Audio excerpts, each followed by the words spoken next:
Hello बच्चों, आज हम लोग टॉपिक करेंगे algebraic methods of solving A pair of linear equations. ये टॉपिक जो है, जो चैप्टर है pair of linear equations into variables है, इसमें है। इस पहला टॉपिक था जो हमने किया था ग्राफिकल सॉल्यूशंस। ठीक है, graphical method of solving A pair of linear equation, कैसे हम लोग ग्राफिकली सॉल्व करते हैं लीनियर इक्वेशंस को, पेयर ऑफ लीनियर इक्वेशन को। वो हमने पहले वीडियो में किया था, ये दूसरा वीडियो है। ठीक है, तो आज हम लोग ये इस चैप्टर का दूसरा वीडियो करेंगे। मेरा नाम माधव किशोर है और मेरे साथ बने रहिए, तो हम लोग स्टेप वाइज हर टॉपिक, हर चैप्टर को धीरे धीरे कवर करते जाएंगे। It's best time. ठीक है, चलो अभी स्टार्ट करते हैं इस टॉपिक को। अलजेब्राइक मेथड जो होता है, ये बेसिकली क्या है, हम लोग इसमें 3 मेथड पढ़ेंगे। पहला मेथड होगा सब्स्टिट्यूशन मेथड। ठीक है,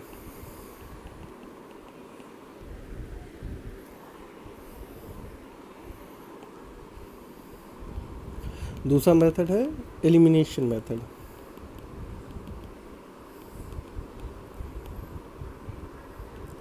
तीसरा मेथड होता है क्रॉस मल्टीप्लिकेशन मेथड, है ना। सारे मेथड बहुत ही आसान है, एक एक करके हम लोग सारे मेथड को देखेंगे। तो सबसे पहले हम लोग आते हैं सब्स्टिट्यूशन मेथड पे। ठीक, सब्स्टिट्यूशन मेथड ये हमारा पहला मेथड है। इसमें क्या कहता है, जैसे नाम से है सब्स्टिट्यूशन, सब्स्टिट्यूट करना है। हमारे पास 2 इक्वेशन होंगे। जैसे सपोज करो कोई इक्वेशन है 3x + 4y = 7 और दूसरा इक्वेशन है x + y = 2। ठीक है, अब ये 2 इक्वेशन है हमारे पास। क्लियर है। अब इसको बोलता है सॉल्व करने। सब्स्टिट्यूशन मेथड क्या कहता है, वो ये कहता है कि इस दोनों इक्वेशन में से किसी भी एक वेरिएबल का वैल्यू निकाल लो। किसी भी एक वेरिएबल का वैल्यू निकाल लो। क्या मतलब हुआ, सपोज करो हम दूसरा इक्वेशन लेते हैं, इस इक्वेशन को लेते हैं। इसमें अगर हम किसी भी एक वेरिएबल का, तो इस इक्वेशन से अगर हम x का वैल्यू निकालते हैं तो क्या बनता है, 2 - y। ठीक, इस इक्वेशन से अगर हमने वेरिएबल निकाला है तो हम क्या करेंगे, हम लोग डिफरेंट इक्वेशन में इसके वैल्यू को पुट करेंगे। x का वैल्यू क्या था, 2 - y, है ना। तो इस इक्वेशन में x का वैल्यू हम पुट करेंगे।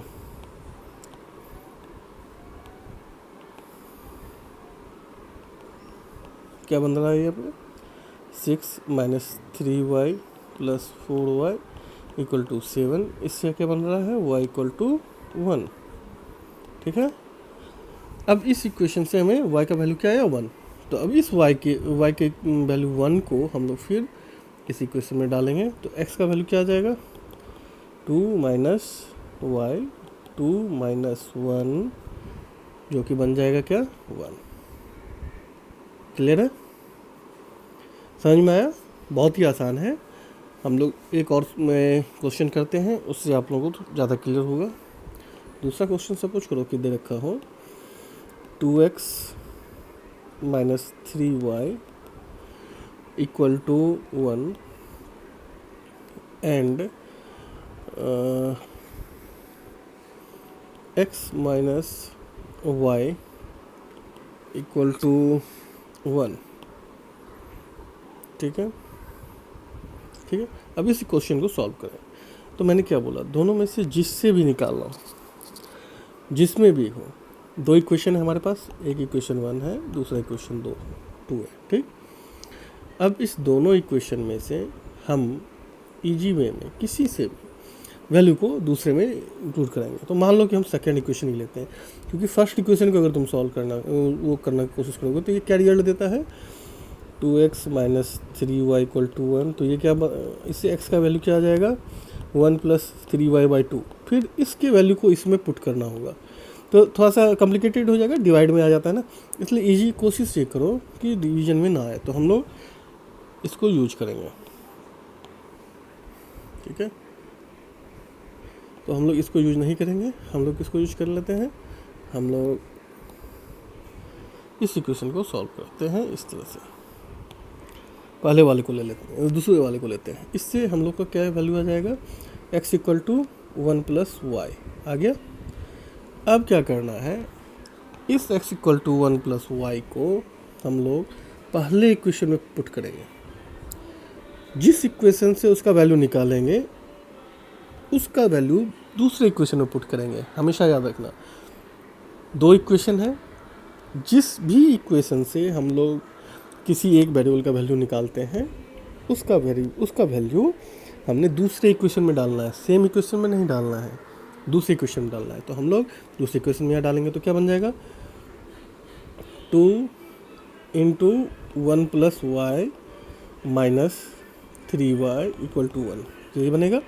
तो 2 plus 2y minus 3y equal to 1, यहाँ से क्या आ जा रहा है, 2 minus y equal to 1, y equal to 1। ठीक है, अब इस y इक्वल टू 1 का वैल्यू को फिर से हम लोग इस इक्वेशन में डालो। अब इसको किसी में भी डालो तो सॉल्यूशन आएगा, हम लोग इसी में डालते इजी रहेगा। तो x इक्वल टू क्या हो जाएगा, 1 plus y 1 plus 1 equal to 2। तो हमारे पास सॉल्यूशन आ गया, x equal to 2, y equal to 1।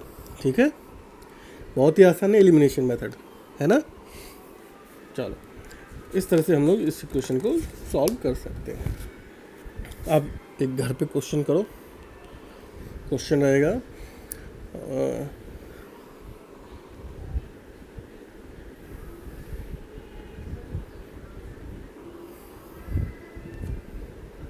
x plus y equal to 14 और x minus y equal to 4। ठीक है, दूसरा क्वेश्चन करो, क्वेश्चन नंबर 2, ये क्वेश्चन नंबर 1, ये क्वेश्चन नंबर 2 सॉल्व करो। 3x by 2 minus 5y by 3 equal to minus 2 और x by 3 plus y by 2 equal to 13 by 6, है ना। इस क्वेश्चन को सॉल्व करो, इस तरह से हम लोग क्वेश्चन सॉल्व करेंगे। अच्छा, साथ में तुम लोग ये चीज़ याद है ना, पिछले बार जो पिछले वीडियो में हमने किया था ग्राफिकल वाले में, तो किस क्वेश्चन किसका सॉल्यूशन निकलता है, किसका नहीं निकलता है, किसके मल्टीपल सॉल्यूशंस होते हैं, इन्फिनाइट सॉल्यूशन होते हैं, यूनिक सॉल्यूशन होते हैं, किसके सिंगल सॉल्यूशन होते हैं, ऐसा हमने किया था ना।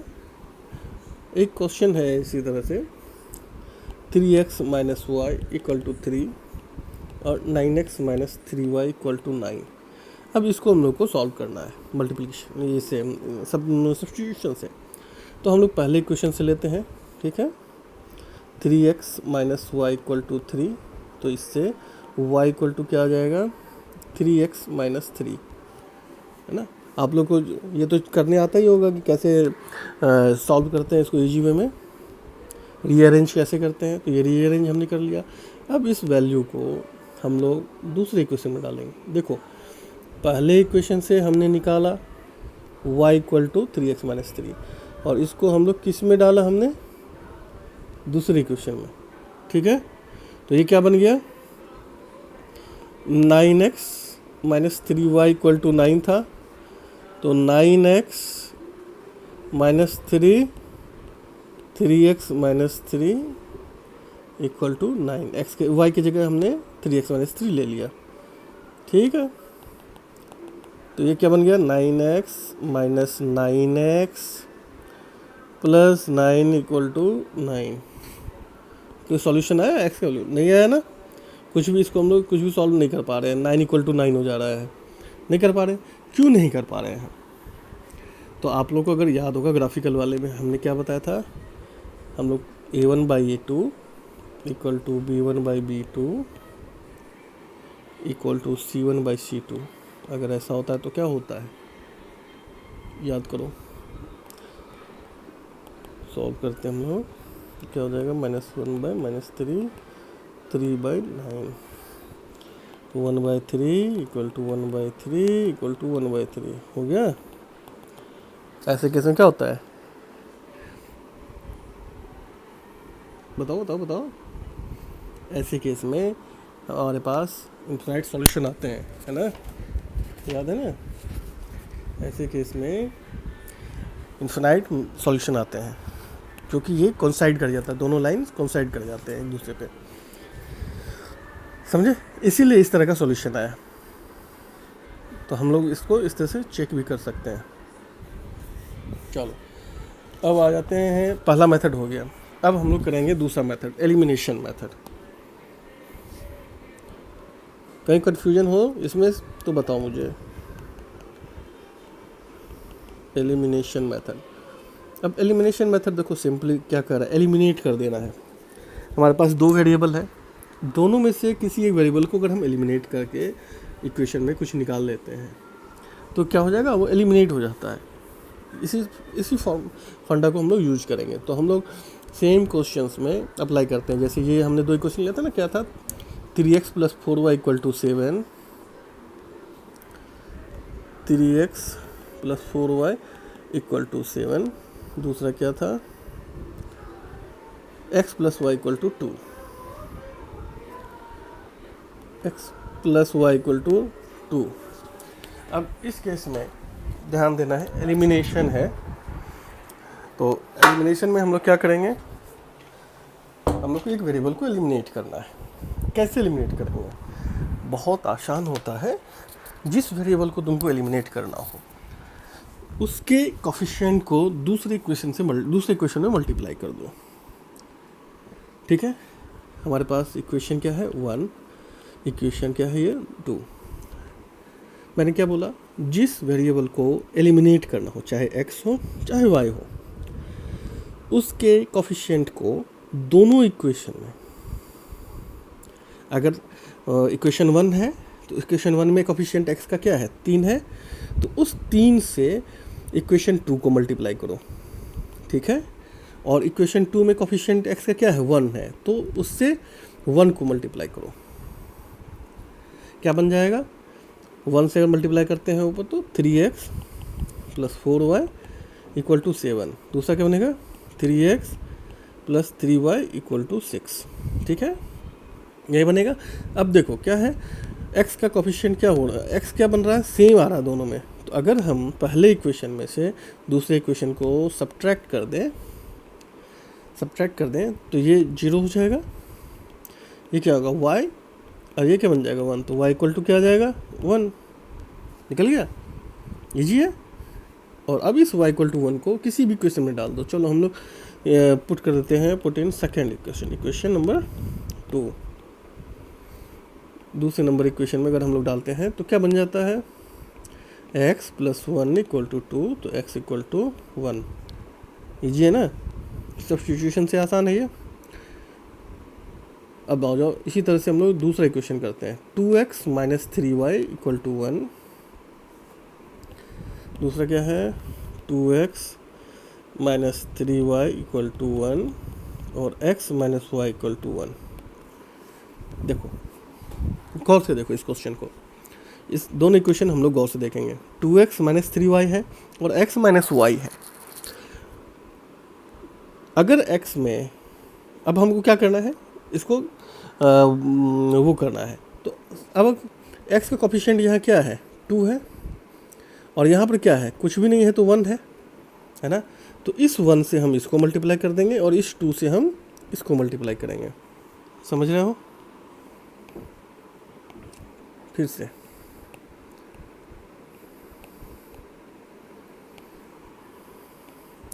इस 1 से हम इस 1 से इसको मल्टीप्लाई कर देते हैं और इस 2 से हम इस इक्वेशन को मल्टीप्लाई करेंगे। तो क्या हो जाएगा, अब 2x - 3y = 1 है, इसको हम किससे मल्टीप्लाई करने वाले हैं, 1 से मल्टीप्लाई करो, 1 से। और x है -y = 1, इसको किससे मल्टीप्लाई करेंगे, 2 से, क्योंकि यहाँ पर 2 है तो इसको मल्टीप्लाई करेंगे 2 से। पर्पस ये है इस तरह से मल्टीप्लाई करने का कि कोफिशिएंट जो वेरिएबल है अपना x चाहे y, दोनों ऊपर नीचे सेम टाइप हो जाए। कोई सा भी जिसको हमको कैंसिल आउट करना है, जिसको हमको एलिमिनेट करना है। बाकी के ऊपर हम टेंशन नहीं लेंगे कि वाई क्या बन जाता है, कांस्टेंट कैसा कितना चेंज हो जाता है, हम लोग नहीं करेंगे। हम लोग सिर्फ और सिर्फ उस पर कंसंट्रेशन करेंगे जिस पे ये करना है। और ध्यान रखना, इक्वल टू के दोनों तरफ मल्टीप्लाई करना है, सिर्फ एक तरफ मत करना, दोनों तरफ करना है, तभी तो वो कैंसिल आउट होगा, तभी तो उसका वैल्यू कुछ भी नहीं रहेगा। हमने पढ़ा था ना, इक्वल के दोनों साइड आप किसी भी चीज़ से मल्टीप्लाई कीजिए तो वैल्यू सेम रहता है। दोनों साइड कुछ भी ऐड कीजिए या सब्ट्रैक्ट कीजिए, वैल्यू सेम रहता है। तो हम कुछ भी मल्टीप्लाई कर देंगे, पर हम अपने कन्वीनियंस के हिसाब से यहाँ पे इस तरह से मल्टीप्लाई करते हैं कि हमारा जो दोनों इक्वेशन है, दोनों इक्वेशन में कोई भी एक वेरिएबल सेम हो जाए। अब इसमें क्या हो जा रहा है, अब ये चेंज होकर क्या बन जाएगा, 2x minus 3y equal to 1, क्योंकि 1 से मल्टीप्लाई किया हमने। और ये चेंज होकर क्या बन जाएगा, 2x minus 2y equal to 2। अब अगर हम इसको क्या करना है, हम कैंसिल आउट कैसे करेंगे, अब तो सेम हो गया ना, ये और ये सेम हो गया। अब कैंसिल आउट करना है तो देखो दोनों में पॉजिटिव है, तो अगर हम इसको माइनस कर दें, सब्ट्रैक्ट कर दें इस पूरे इक्वेशन को उससे, तो क्या बन जाएगा। सब्ट्रैक्ट करने का पता है आपको कैसा होता है, इसको जो पॉजिटिव होता है उसको माइनस कर देते हैं, जो निगेटिव होता है उसको प्लस कर देते हैं, तो ये कैंसिल हो जाएगा। यहाँ क्या बन जाएगा, minus y equal to minus 1, तो यहाँ से y इक्वल टू क्या बन जाएगा, 1। अब इस y इक्वल टू 1 को किसी भी क्वेश्चन में डाल दो। हम लोग करते हैं put in x minus y equal to 1, तो x minus 1 equal to 1, x equal to क्या हो जाएगा, 1 प्लस 1, क्या हो गया 2। ठीक है, बहुत ही आसान था ना ये एलिमिनेशन वाला। इसी तरह से हम लोग आगे बहुत सारे क्वेश्चंस हैं उसको करेंगे। अब इसमें एक क्वेश्चन देखो, 2x plus 3y equal to 8, 4x plus 6y equal to 7, ये क्वेश्चन है। अब अगर इसको सॉल्व करने के लिए हम लोग को बोलता है तो क्या बन रहा है,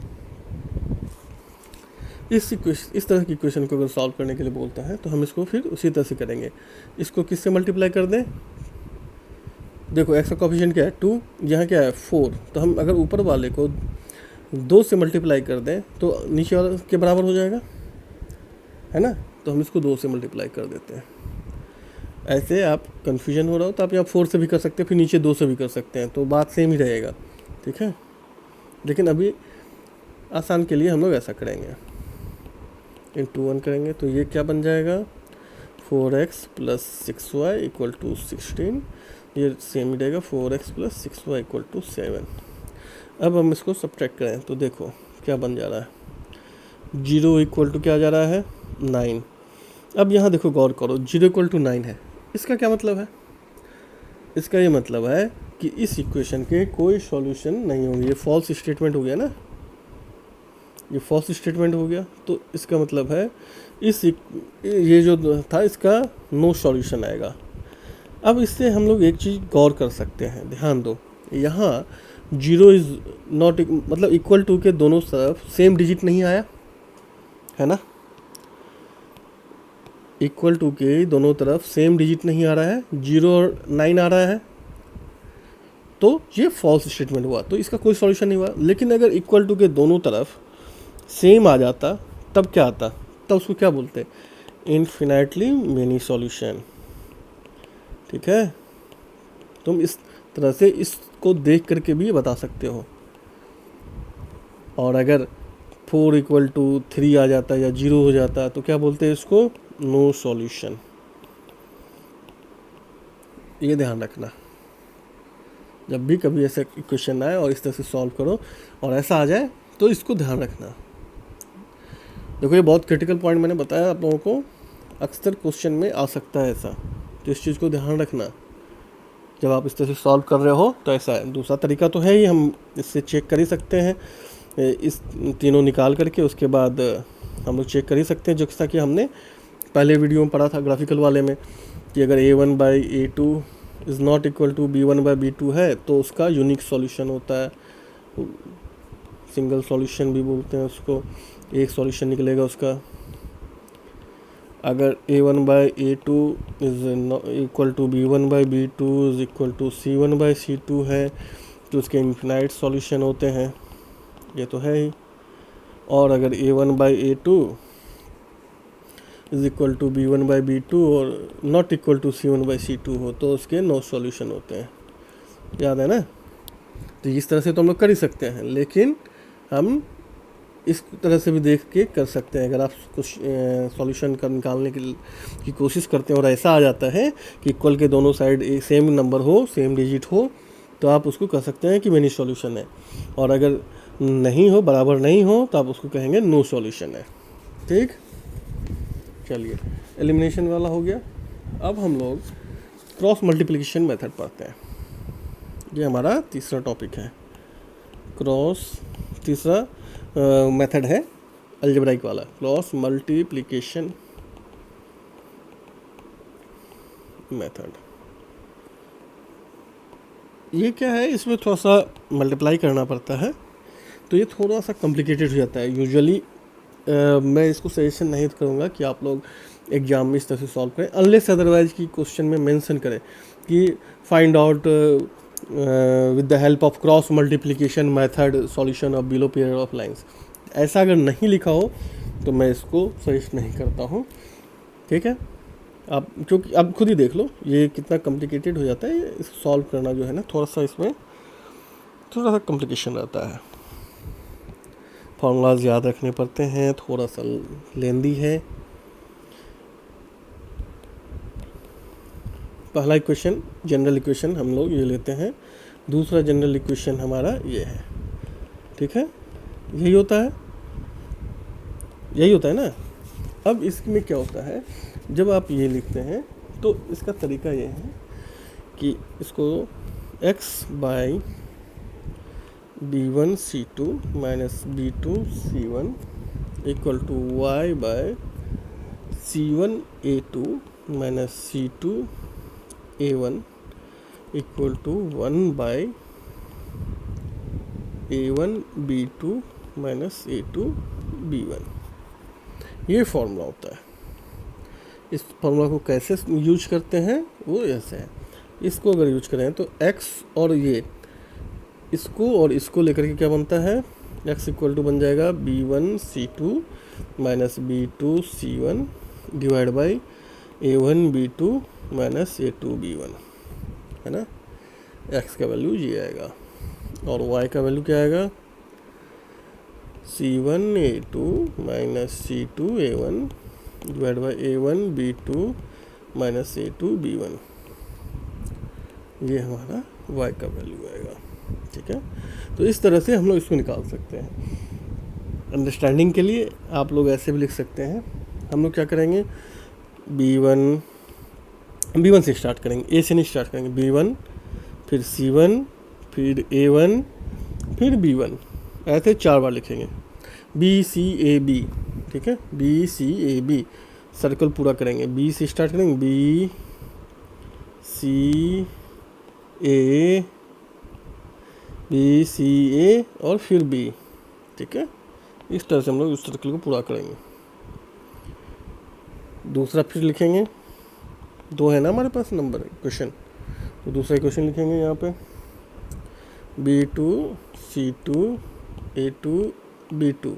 ठीक, और इन दोनों के बीच में यहाँ लिखेंगे x, यहाँ लिखेंगे y और यहाँ लिखेंगे 1।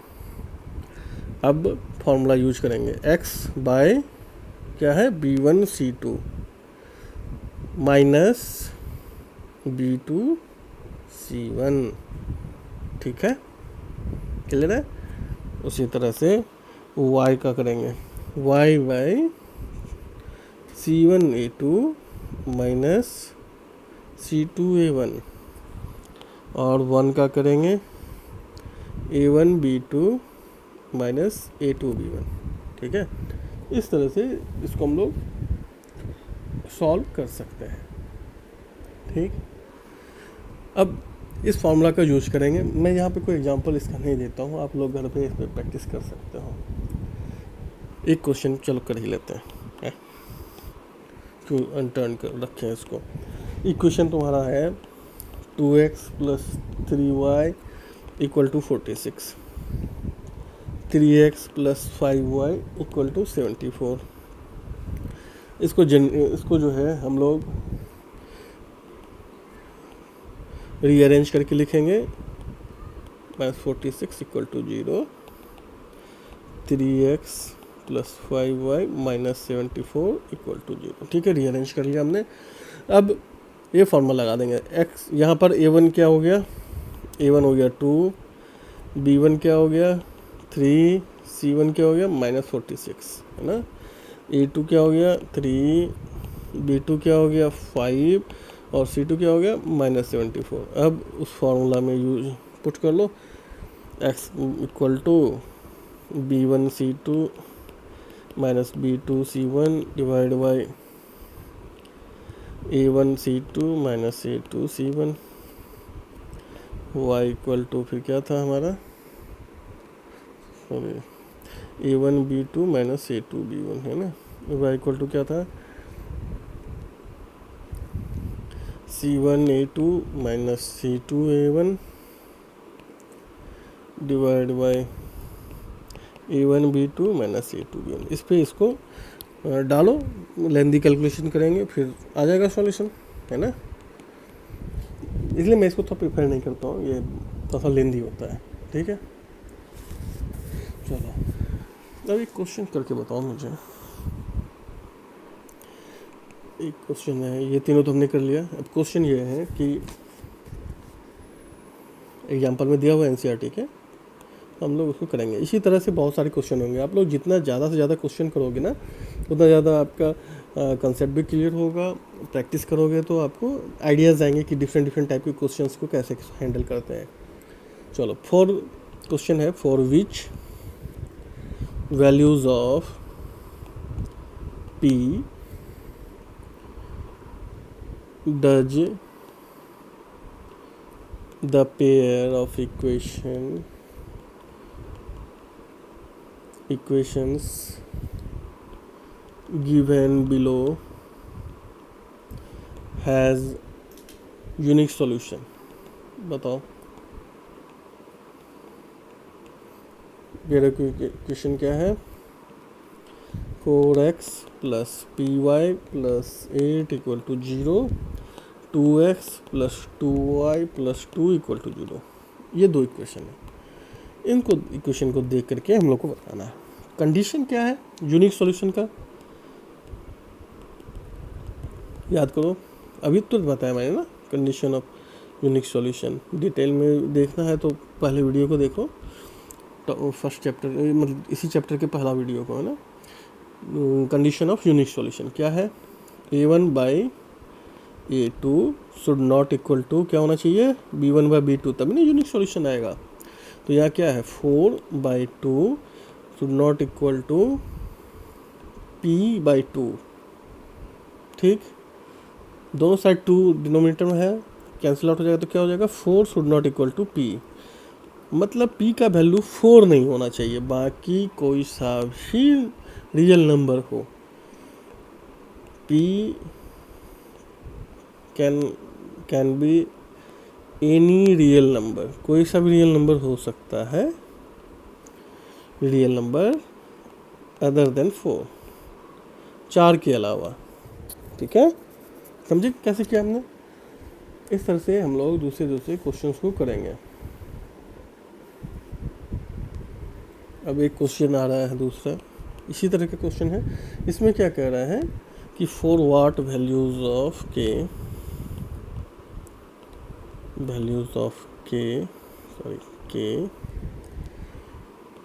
will the following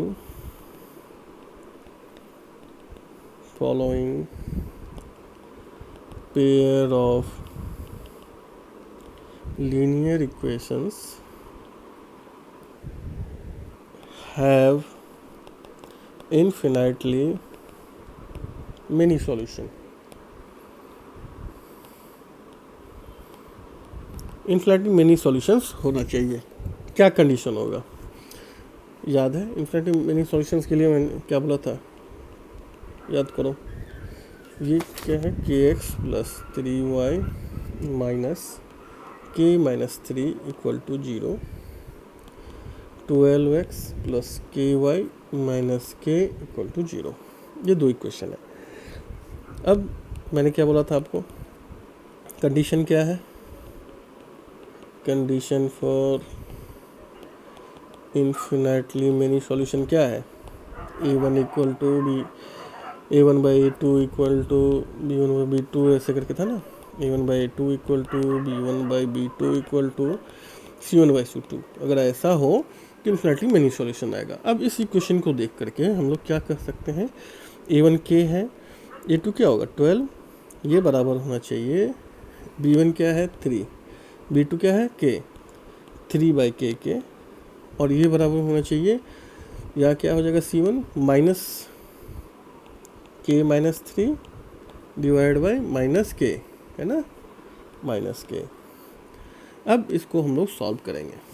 तो देखो हमारे पास ये 3 है, इस 3 से हम लोग 3 तरह के क्वेश्चन आ सकते हैं। इसको हम लोग सिंप्लीफिकेशन में करें तो पहला क्या होगा, इस दोनों को एक एक लेकर इक्वेशन बनेगा, K/12 इक्वल टू 3/K, एक इक्वेशन बनेगा। दूसरा इक्वेशन इस दोनों को लेकर के हम लोग कर सकते हैं, 3/K equal to K minus 3/K, है ना। अब हम ये दोनों इक्वेशन को सॉल्व करते हैं। पहला इक्वेशन लेते हैं, फ्रॉम इक्वेशन फर्स्ट क्या आ रहा है, K/12 इक्वल टू 3/K, है ना। तो यहाँ से क्या हो रहा है, K² इक्वल टू 36 हो जा रहा है। तो K इक्वल टू क्या आएगा, जब भी हम लोग स्क्वायर से हटाते हैं तो क्या बनता है, +-6, दो आए हमारे पास, एक तो 6 और दूसरा -6। अब हम लोग देखो बहुत सारे लड़के क्या करते हैं, यहीं पे आंसर लिख देते हैं, हाँ K इक्वल टू सर +-6 हुआ। ऐसा नहीं करेंगे, जब भी स्क्वायर के साथ आ जाए ना तो सतर्क हो जाओ, वेरीफाई कर लो कि वाकई ऐसा है या नहीं है। तो हम लोग इसको कैसे करेंगे, तो हम लोग सेकेंड इक्वेशन भी फिर सॉल्व करते हैं। अब हम लोग सेकेंड इक्वेशन को भी सॉल्व करेंगे। यहाँ पे क्या हो जाएगा, 3/K equal to K minus 3/K। अगर इसको हम सॉल्व करेंगे तो क्या होता है, 3K equal to K² minus 3K। इससे क्या बन रहा है, K² minus 6K equal to 0। यहाँ से K कॉमन लिया तो क्या होता है, K माइनस 6 इक्वल टू 0। यहाँ से भी दो सॉल्यूशन आया, K इक्वल टू 0 या K इक्वल टू 6, दो सॉल्यूशन आए। अब यहाँ से भी दो सॉल्यूशन आया, K इक्वल टू 6 और -6। अब गौर करने वाली बात यह है कि ऐसे केस में हम किसको सॉल्यूशन लें। ऐसा जब भी केस आए कि आपके पास दो इक्वेशन से दो सॉल्यूशंस आ रहे हों, तो जो कॉमन सॉल्यूशन होता है वही आंसर होता है। क्या होता है, जो कॉमन सॉल्यूशन होता है वही आंसर होता है। अब देखो पहले में 6 है और -6 है, दूसरे में 0 है और 6 है, तो कॉमन क्या है, 6 है ना, दोनों में कॉमन। तो हमारा आंसर क्या हो जाएगा, K इक्वल टू 6, ये हमारा आंसर होगा। आप इसको चेक भी कर सकते हो, क्रॉस वेरीफाई भी कर सकते हो। K इक्वल टू 0 जो है आप यहाँ पर डालकर देखो, इस इक्वेशन में क्या आता है। K इक्वल टू अगर हम यहाँ पे 0 डालते हैं तो देखो 0/12 इक्वल टू 3/0। 3/0 जो हो जाता है वो इंडिटरमिनेट, ये अपना मैं क्या बोलते हैं इसको, सॉल्वेबल नहीं है। तो 3/0 डिनोमिनेटर में 0 नहीं आना चाहिए, ठीक। तो इस तरह से इस इक्वेशन को हम लोग 0 का वैल्यू यहाँ पे कैंसिल कर दें। उसी तरह -6 डालकर देखो क्या रिजल्ट आता है। जब -6 डालोगे तो इसमें देखना यहाँ पर क्या बन जाएगा, -6 -3 माइनस और -6, तो ये क्या बन जाता है 9/6, मतलब 3/2। और जब तुम यहाँ पे -6 डालोगे क्या बन जाएगा,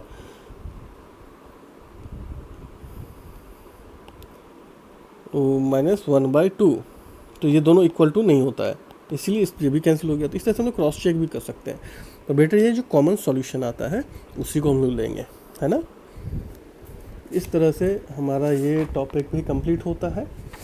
नेक्स्ट टॉपिक आता है equations reducible to a pair of linear equations in two variable. जब हम इसको करेंगे तो हम लोग इस तरह के क्वेश्चंस को करेंगे, जैसे कोई नदी के धारा की तरफ जाता है, ए boat goes 30 kilometre up stream, फिर 40 किलोमीटर डाउन स्ट्रीम। तो इस तरह के क्वेश्चंस को करेंगे और उसको कैसे उसको सॉल्व करते हैं, कैसे उसमें सोचते हैं, वो करेंगे, क्योंकि ये क्या है, इससे लॉन्ग टाइप क्वेश्चंस आते हैं, तो हम उसको बहुत सीरियसली करेंगे हम लोग।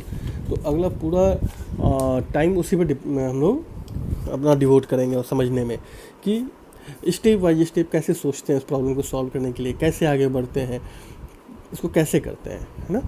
चलो अभी के लिए इतना ही। ढेर सारा क्वेश्चन करो, एनसीईआरटी में बहुत अच्छे अच्छे क्वेश्चन दे रखे हैं, एग्जाम्पलर प्रॉब्लम्स करो, दूसरे बुक हैं आर.एस. अग्रवाल और बहुत अच्छे अच्छे बुक्स सब हैं, उनको भी करो, उनको भी करने की कोशिश करो, समझो।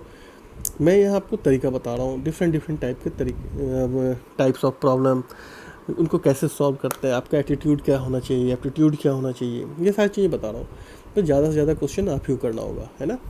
ठीक है, तो इसी के साथ इस टॉपिक को आज हम कंप्लीट करते हैं। अगर आप लोगों को पसंद आया हो तो ज़्यादा से ज़्यादा शेयर करो, ज़्यादा से ज़्यादा लाइक करो और सब्सक्राइब करो, ताकि आपको रेगुलर अपडेट्स जितनी वीडियो में डालता जाता हूँ वो मिलता रहे।